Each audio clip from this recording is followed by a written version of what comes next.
Hey guys, and welcome back to another video. Today we're going to be playing Ghostwire Tokyo, which I just got this game, so I have no idea what it's about, but it looked interesting, so I thought I might try it out. So for starters, happy Christmas Eve, and for everybody else who might be like across the world, it might be a few hours ahead for you, so Merry Christmas, if it is already Christmas for you. But, yeah, let's get this started. Photosensitivity warning. Small percentage of people may experience seizures. Yeah, so if you guys don't suggest watching this, so.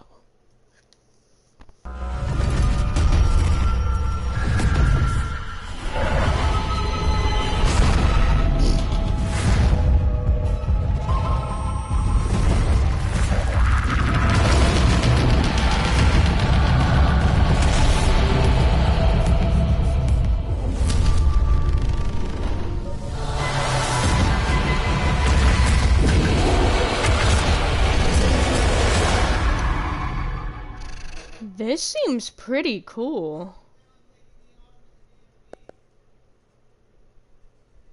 Ghostwire Tokyo Prelude, the corrupted case file. Oh, wait, buy now? What? Hold on, guys, hold on. Gotta look at something real quick.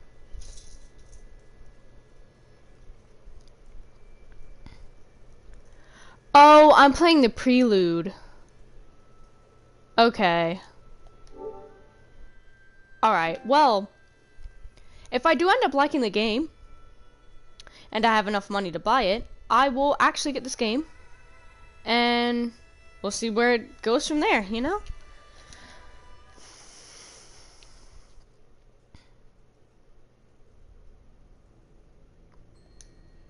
This seems pretty interesting so far, though. Rinko? God damn it. Rinko! Erica? Who are these people? I have no idea. No one wants to talk about it, but that's all on anyone's mind these days. Mysterious things are happening all around you. Shibuya? That reminds me of something. Guys, if you haven't watched Jujutsu Kaisen, you really need to go watch it. It is such a good anime. Oh my gosh. I'm literally obsessed with it, not gonna lie. And there's more episodes that are coming out every Thursday, so if you haven't watched it already, I recommend it. It is so good. But anyway, let's get back to the game. Sightings, attacks, disappearances, fear. How's a kid supposed to be a kid in a time like this?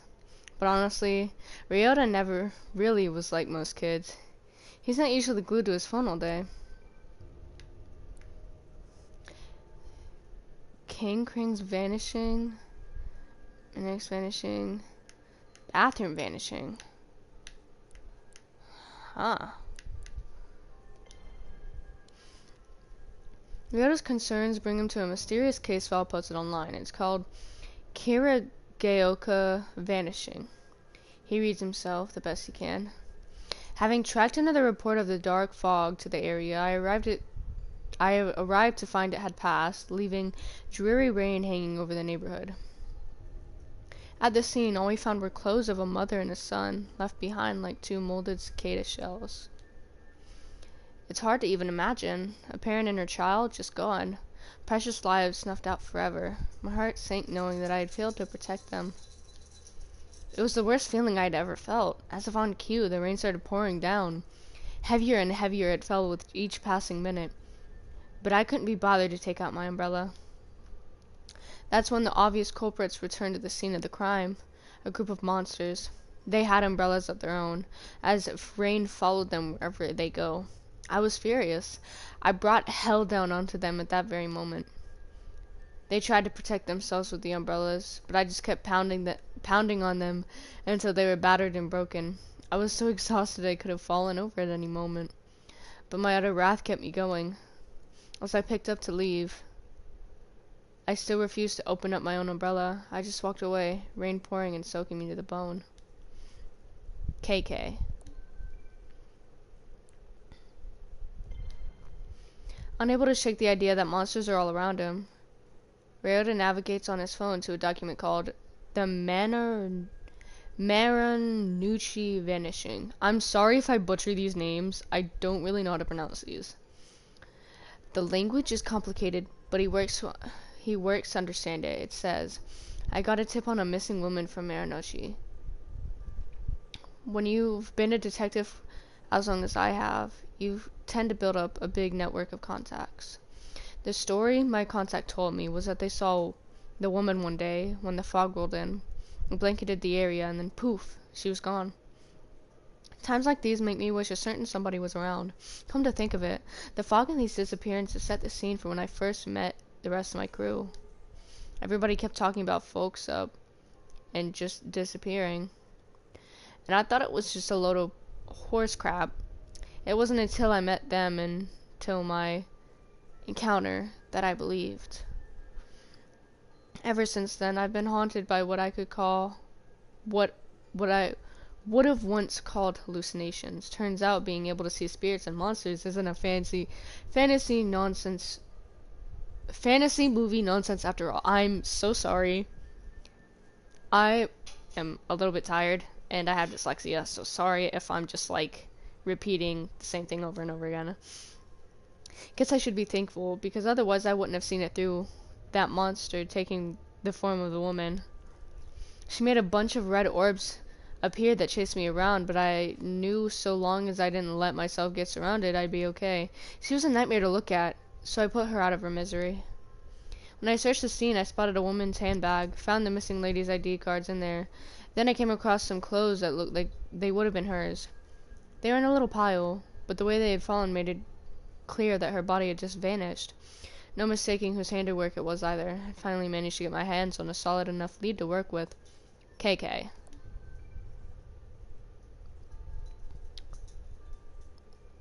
This sounds similar because it's in the same place as Shibuya. And they talked about seeing monsters, per se. This sounds oddly familiar. Something like from Jujutsu Kaisen. Okay, I'll stop bringing up the reference. Okay, I really like the anime. I'm sorry.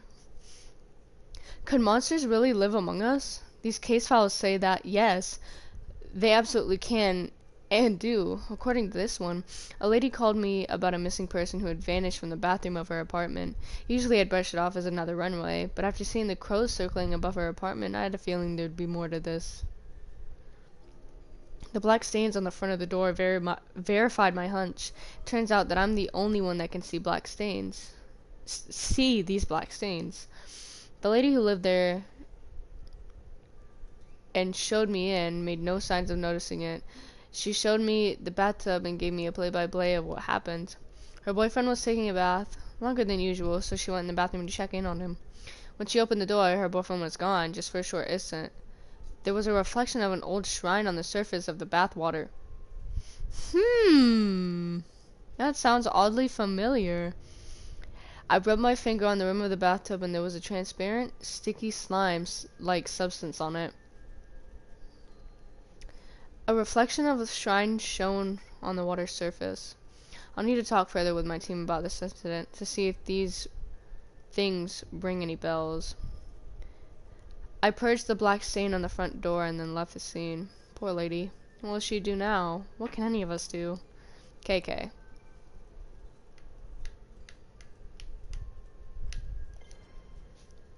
In these posts, the kid had found something, or rather, someone called KK has been looking for these monsters in this part of town. A believer, just like Ryota. Social media would never lie, and that means KK is an expert, maybe the expert in all things paranormal. There's only one thing left to do. Having pored over every story and grainy photo about local monsters he could find, Ryota prepares to take action. I'm gonna ask this KK guy to help. Just gotta figure out where he lives first. Oh, Lord.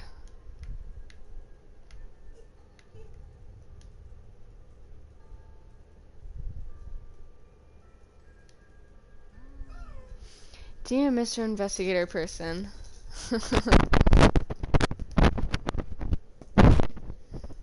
Hi, Bella. Okay. Dear Mr. Investigator person. Hello, how are you? I am not good and I need your help. Monsters got my best friend Sasuke. Sasuke. I think that's... Rinko sits up. I thought... Okay, maybe I shouldn't be assuming things. I honestly thought Rinko was a boy, but... Alright. Rinko sits up in her chair. She's zeroed in on one of the dozen monitors across makeshift command centers stuffed into this cramped Tokyo apartment. Excuse me for a second. Anyway. Sorry, I had to clear my throat. It happened near the manhole. Please help me get him back. Data flies across the screen, seemingly too much. Charts and graphs, maps, and mathematical equations. Even social media feeds and open file cases. Somehow, through all of those screens and all of that clutter, Ryota's message catches Rinko's eye. Sounds desperate, but it could only be some bored kid trolling us. Calm and confident, Rinko insists on balancing compassion with skepticism in her an analytical approach. On the other hand, that manhole is within the vicinity of very recent incidents. Maybe he is involved. He? Who is he? She knows what she thinks, but she also knows no one can protect Tokyo all by themselves. Trusting your teammates is the only way to keep everyone safe. What do you make of it, Ed? I'm not gonna say anything. Ed squints and takes a single deep breath as he turns on to the screen.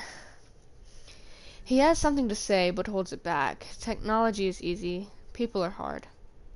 Instead of speaking up, he places a small recorder on his desk. He presses play, and as the audio begins to roll, Ed turns and walks away.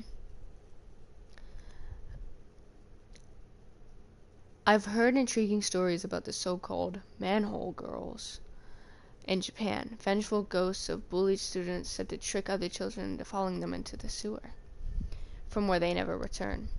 If any information turns up about such anomalies, I'd be keen to investigate, though I speak out of purely personal interest and might not be enough to make the rest of my team pursue it without further evidence. Okay. Safe to say, since you somehow found the time to record something this specific about a single urban legend, that you want to look into it.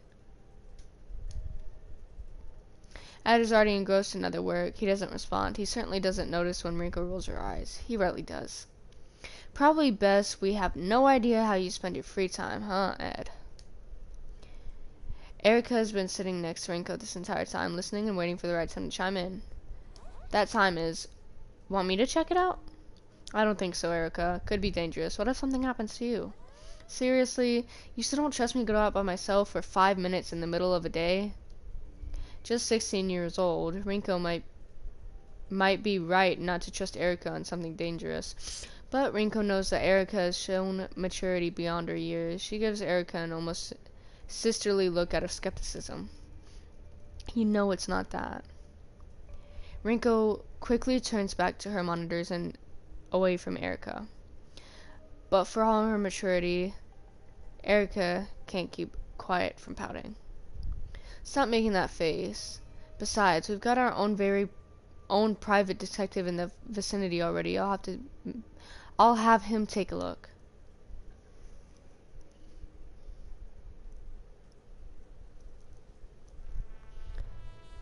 The stall is brimming as a wide array of customers eat in a relative silence.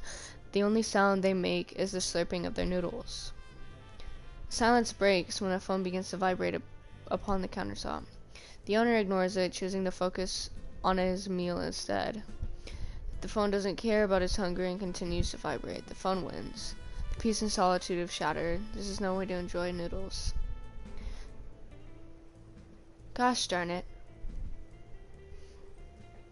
The silent diner finally glances at the screen. He begins to mutter to himself. Another case? These people have me working harder than my enemies ever did. Can't even get 5 minutes to enjoy a nice quiet lunch. Let me guess, I'll be risking my life and limb. That why it let it ring? That why it let you? Oh my gosh! I can't speak. That why you let it ring for so long? Too scared to pick up? Huh. You know it. You know the exact day I stopped being scared of anything. The day you stopped being a loner and hooked up with us so we could have your back? Sure, that works. Besides, I'm not fool enough to pretend this team isn't half okay. If you need backup, you know I'll be there. No questions asked. I already volunteered, but right now, there's nothing dangerous to be worried about. It's a simple check-in on a report of some suspicious activity that might have connected these phenomena we've been looking into. It's always the simple cases that go south the fastest. Oh my gosh, what was that accent? You know what? You're right. Maybe Erica should run point on this one. Sure, she's just a kid, but you're busy, so whoa, hold up. Let's not sacrifice the rookie to make me look bad. I'm already out. Send me the info and I'll get on it. First though, I need to talk to one of you about something.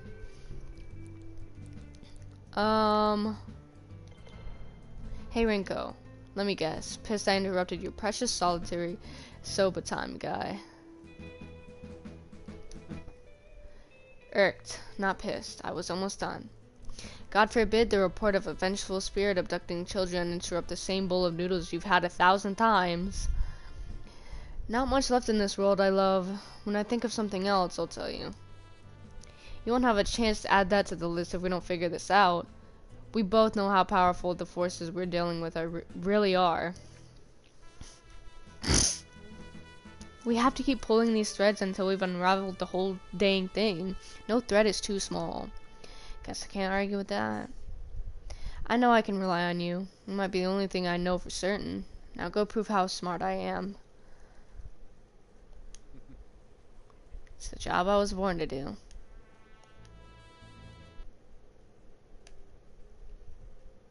Ryota doesn't notice the people passing him on the street. They don't notice him either. He's young, but he's very much alone. His focus is centered on a small bit of paper in his hands. After a couple folds, the paper finds its familiar configuration. A head with arms and a body. It takes shape. A palm-sized person in this stands in his hand. As Ryota inspects his creation, someone who has been observing him from afar steps out of the shadows. What have you got there?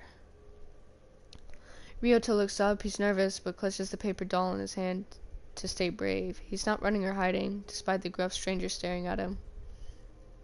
No need to be afraid. I'm not here to do anything bad to you or your little friend. Gotta admit, I've been known to carry the odd paper doll with me on investigations. Strange habit, I know. But you get the benefits of a partner without the annoying small talk. Ryota's shoulders ease. He lets his guard down as he listens to the detective and re-examines the folded paper. The detective surprises himself with playful tone. He's rusty, but somehow he still feels comfortable talking to the scared kid. Sometimes paper dolls are used for magical purposes. You're a sorcerer by chance? Now's the time to tell me. So you really are him, huh? Gonna have to be more specific, kid. You're KK. The ghost hunter from the files? You must be. I just thought you'd be taller. They say you solve strange mysteries, right? KK, maybe. The detective looks closely at Ryota's phone. He sees the social media post featuring photos of various case files he's worked on, collected in one place. Look, I only use those initials because I was writing out my name. Because writing out my name is a pain, and I got too much pain already. Not your problem, right? Anyhow, that's me, KK. But I'm not a ghost hunter, I'm a detective. KK's demeanor hardens a bit, dropping the playfulness. You want an investigator, kid? Well, now you got one. I'm so glad you're going to look at the disappearances at the manholes. Here's the thing, I already did. Made some calls on the way here. No record of any recent disappearances. Still got a few friends on the force, so I can dig up dirt quick. KK shoots Ryota a serious look. Not trying to pull a fast one on me, kid, are ya? It's true, honest. My buddy Sosuke disappeared. He hasn't come home since yesterday. Last place I saw him was right back here. Ryota motions to the alleyway behind him. He went down that way. I tried to follow, but I couldn't find him. He was completely gone. If Ryota is bluffing, he's an incredible liar. Sadness comes over him when he looks back toward the alley. KK looks back and forth from the kid to the alleyway behind him. All alleys are dark, but this one looks like it's never seen daylight. See any fog that happened the moment he disappeared? Now that you mention it, there has been something spooky around, like kind of fog or darkness, but it came and then went. Alright. KK mutters something to himself as he eyeballs the alleyway behind Ryota. Nothing looks immediately out of place. With so much going down in the city, some kid getting lost doesn't exactly seem like front page news. Call the kid's bluff? Or press for more info? Let's see.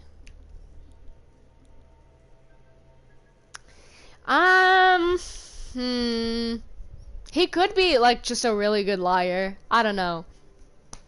But I'm gonna say press for more info. I need more to go on, kid. Why are you so convinced he was taken? It didn't happen to anyone else around here. But it did happen to my best friend. Sasuke has been missing for 2 whole days. Everyone has been looking, but no one can find him. What about his parents? Have they filed a police report? I'm the only one who really cares about Sasuke. I know he needs me. And no one else is even looking for him anymore, just me. He's lucky to even have you. It's like when you saw crows circling above the building in one of the cases you infested. You knew there was more to it than everyone else. Well, Mr. KK, I know there's more to Sasuke's disappearances. I just need your help. Really did your homework, huh? I'm impressed. You're more dedicated than most adults I know. You remind me of my friend Erica. She's lost someone too, and she'll never stop fighting for them either. KK takes another glance at the alley. Alright, show me exactly where this Sasuke pal of yours disappeared. Ryoko picks up. So you're gonna look into it? I'm here, ain't I? Let me check in with my team, see if they figure anything out. Could save us some time. KK reaches for his phone. What's up? We're all here. I just need a quick word with one of you to follow up on what the kid has told me.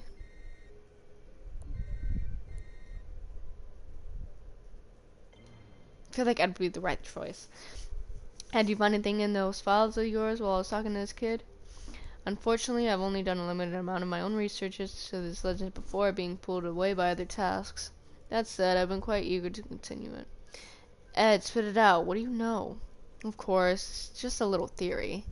While he was speaking, Ed keyed up another file on his audio recorder. He let it do the talking from here on. While installing some ethereal energy monitoring hardware that I decided to place throughout the city, I become aware of micropulses within Tokyo's electrical grid that are only recognizable within distinct frequencies.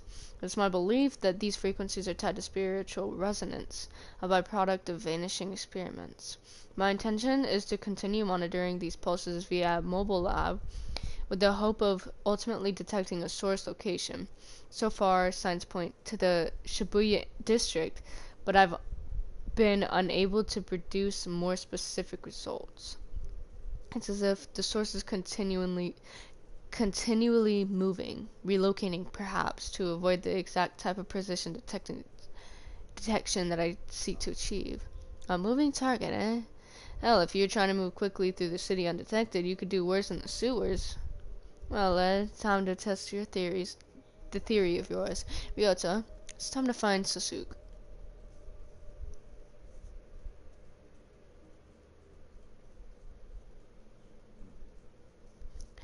Nothing looks out of place, but things are rarely what they seem. KK slowly but deliberately reaches his hands out. He's not holding on to anything. But you would think he is by the way he's moving. It's like he's got something visible dangling from his fingertips. Ryota has no clue what he's trying to do, but he watches closely. However, what happens next can only be seen by KK's eyes. As KK opens his fingers, a sparkling orb of energy drops from his hand down to the ground. It ripples like water in a still pond, energy flowing outward into the world. Whoa.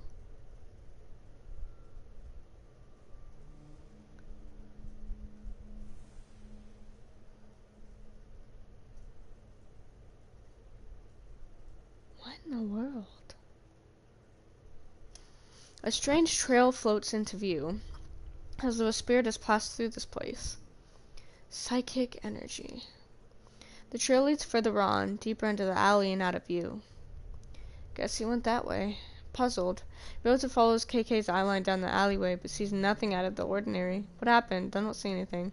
Trust me, kid. It's good you can't see it. This is a power you don't want. And you're too young for it. To take a risk like that and change your life forever. The world's a scary place. It keeps getting worse. Gotta find your friend and get you back to your life.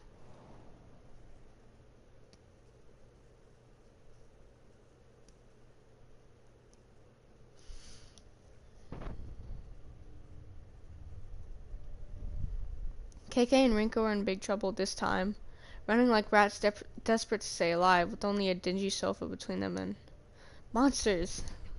We'd better find another exit. Rinko turns to KK and sees him holding his head. He appears to be in great pain. Damn, it's happening again. Your body's reacting to the ether. Whoa. As KK looks through the room, his vision begins to break in half. He tries to focus, but rather than reform, everything continues to split apart even further. Another hallucination. The world is breaking into two. That'd be crystallized ether, another form of matter. Sounds like your body has entered the stages of affinity. From thin air, like phantoms, these horrific visitors appear, surrounding KK and Rinko. Damn it, we're surrounded.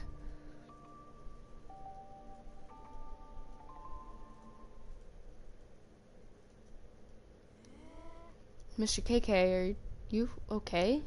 Huh? Sorry, kid, my mind can be a little hard to control. Just kind of stood there for a little while. Sometimes my memory takes me places. Hate to leave you alone again, but you need to wait here while I look for your pal. Sit tight, I won't be long.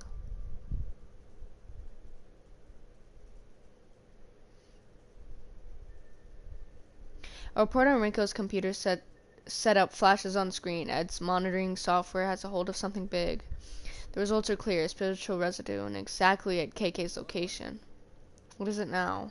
We just received an alert. There was a massive surge of spiritual energy at your location.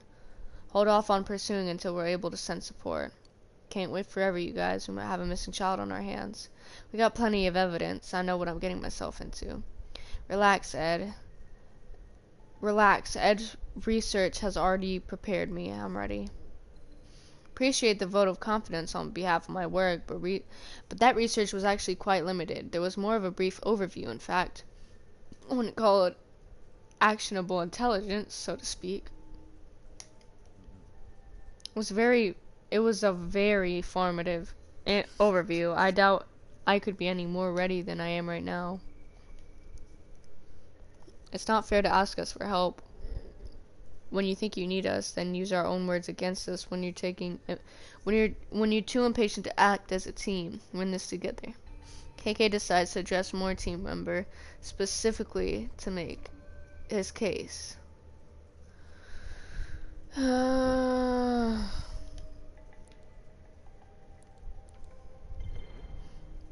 Fair? What about anything that's happened? What about anything that's happened to us is fair? This job that no one asked us to do, but we all know we can't escape. You're darn right. It happened to us, not just you. I had to throw myself into the fire, even though I knew I'd get burned. Hurt like hell, but it saved both our lives. Couldn't forget that day if I wanted to. There's no way of knowing what would have happened if you didn't. Just because you got hurt doesn't mean that was the only option. You're right that I didn't agree with you, and I don't agree with you now. But I also know that you're just doing what you feel you must. I hate that I admire you for that sometimes. This team means everything to me, Rinko. It's all I've got, and I'm going to protect it. Trust me. I'm trying. Maybe make it easier next time. I'll talk to you later. I'm in the middle of investigating. He never was any good at following people's directions. That attitude of his is precisely what saved our hides on countless occasions. You don't think I realize that? Erica smiles, thinking about KK's attitude. It doesn't bother her.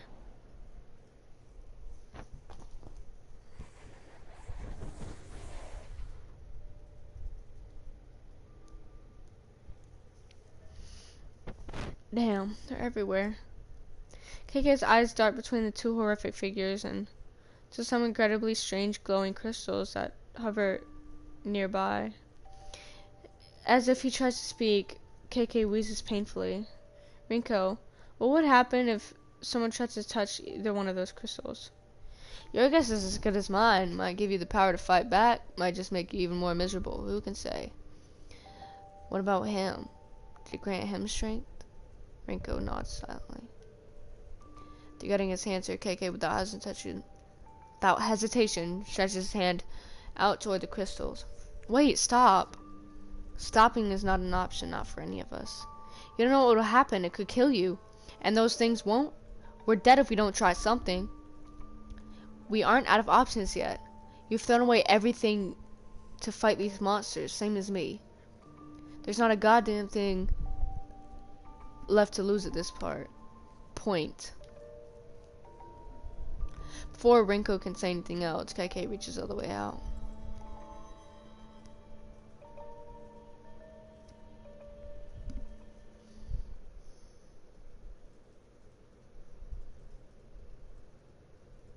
Oh my. KK follows a trail of psychic energy deeper into the dark Shibuya alleyway, away from the glow of the familiar street lights and vending machines. His venture into the unseen brings him to a manhole cover where the spirit residue flashes with an eerie intensity. This spot is clearly the origin point for whatever spirit is at the center of this mystery. Did they take you this way, Sasuke? KK looks around again, finding nothing focuses his attention on the haunted manhole. Spectral vision shows KK a lot more than he thought he might, revealing a glowing specter hovering in this dark, dreary place. The spirit of a man in his 30s. Jibakure.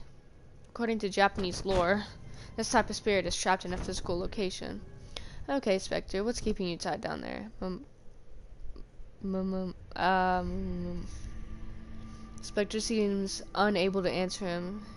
Seti mutters, out of distracted or perhaps completely delirious. Either or. Maybe both. Spectres aren't especially concerned with politeness or clarity. Neither of us is going anywhere until I get some answers. I need to know. What are you doing here specifically at this manhole cover? Why haunt this place? I thought it was a kid. Just a kid playing around, having fun. Alone. I wanted to make sure he was safe. So just being neighborly, eh? Yes, no, not making a friend, protecting, but it wasn't a bad kid though, was it? There was something else, something lurking in these shadows. Did I die? I think I died. This isn't what I expected. What was it? Monster? A monster? The specter points downwards. Underneath, huh? KK stares at the manhole, though if he looks hard enough, he'll suddenly see what lurks in the darkness beneath his cover. He doesn't have to see the specter to nod to know he's right. It went that way. Before he can pull the man up the manhole cover and see for himself, a long shadow creeps from the edge of the alleyway. Did you find anything? Snooping around is a detective's business. You don't belong back here. I thought I heard you talking to someone. Who is this youngster? Only I can hear you, so don't bother. Only you can hear me. Well, sure, nobody else is even here. This is turning into a damn clown show. Kid, I need you to stay here while I go down. It's not safe for you there. Not safe, monster. But how do you know I'll be safe up here? My team is one call away. They'll get here quick if you're in danger. Weren't you just saying something about being in the middle of an investigation and too busy to talk to anyone? Funny you should mention that. I could actually use some help. I believe they call it client services. Who you calling mister? Aren't they nice? Aren't they nice like you, or nicer? Client services sounds more like babysitting to me. If only you would just wait to get us there. We play the hand we're dealt, and juggling with work and childcare has never been my strong suit. I need a little support. Rinko sighs, a long, tired sigh of a frustrated person who knows that in the end, of course, they'll help. She'll always help him, just as the way he'll always help her. And I have the perfect candidate in mind. Y'all know I'm gonna pick Rinko, of course. Rinko's the best, in my opinion, so far. You, Rinko, there's nobody I can trust more. The way you've looked after Erica, you've got a way with young people that I just don't. Talk some sense into this kid and make him give me the space I need to get the job done. Put him on. Ryota holds KK's phone to his ear. Wait, can I pause this? Oh my gosh, I can. Alright, guys. I know it's like only 7:30 for me right now, but I am extremely tired, and I know it's only been like maybe 40 minutes. But like I said, I am extremely tired. I've had a really long day. So I'm gonna pause it here. And if I'm not busy Tuesday, I'll continue the series. Until we finish the game, obviously. But thank you guys so much for watching. I hope you guys have a good Christmas, and I will see you guys in the next one. Bye bye.